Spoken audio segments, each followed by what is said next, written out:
নমস্কার, আমি অরবিন্দ।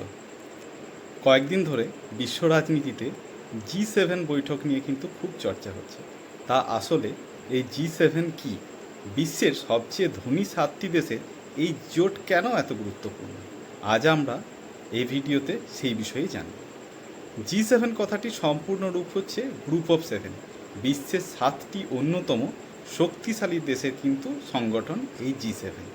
G7-এর যে সদস্য দেশ, সেই সদস্য দেশগুলি হলো মূলত Canada, France, Germany, Italy, Japan, United Kingdom আর ইউনাইটেড স্টেটস।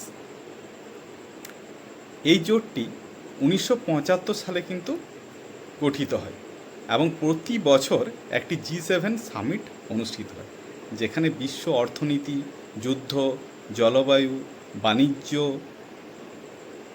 জ্বালানি, প্রযুক্তি ও বৈশ্বিক নিরাপত্তা নিয়ে কিন্তু নিবিড় আলোচনা হয়।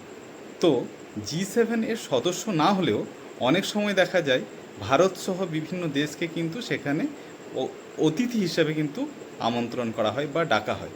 যেমন আমাদের প্রধানমন্ত্রী এবার G7 বৈঠকে আমন্ত্রিত ছিলেন, কারণ জিওপলিটিক্সের নিরিখে ভারতবর্ষ এখন গুরুত্বপূর্ণ ভূমিকা পালন করছে।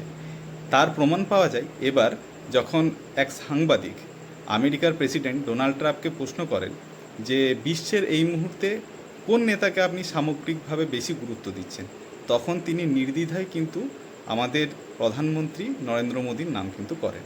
তার কারণও তিনি উল্লেখ করেন। তার কারণ হিসাবে তিনি বলেন যে বর্তমানে যে বিশ্বের যেই পরিস্থিতি, যে জিওপলিটিক্স সিচুয়েশন, তিনি খুব সুন্দরভাবে সেটাকে হ্যান্ডেল করছেন।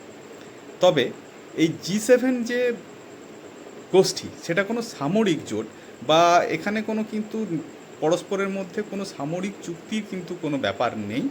এটি মূলত ব্যবসা বাণিজ্য এই ধরনেরই কিন্তু একটি সংগঠন, এবং এর যে সিদ্ধান্তগুলি সেগুলি কোনো বাধ্যতামূলকও নয়। তবে বিশ্ব রাজনীতি ও অর্থনীতিতে এর প্রভাব কিন্তু খুব সুদূর প্রসারী এর প্রভাব। তো আপনাদের মতে এই G7 যে সিদ্ধান্ত বিশ্বের ওপর কতটা প্রভাব ফেলে বা এই G7 কতটা প্রভাবশালী বিশ্বের অন্যান্য দেশের ক্ষেত্রে, তা কিন্তু আপনারা আপনাদের যে মতামত তা কিন্তু কমেন্টে জানাবেন। তো এই ছিল G7 নিয়ে একটা ছোট্ট আলোচনা। ধন্যবাদ। জয় হিন্দ, বন্দে মাতরম।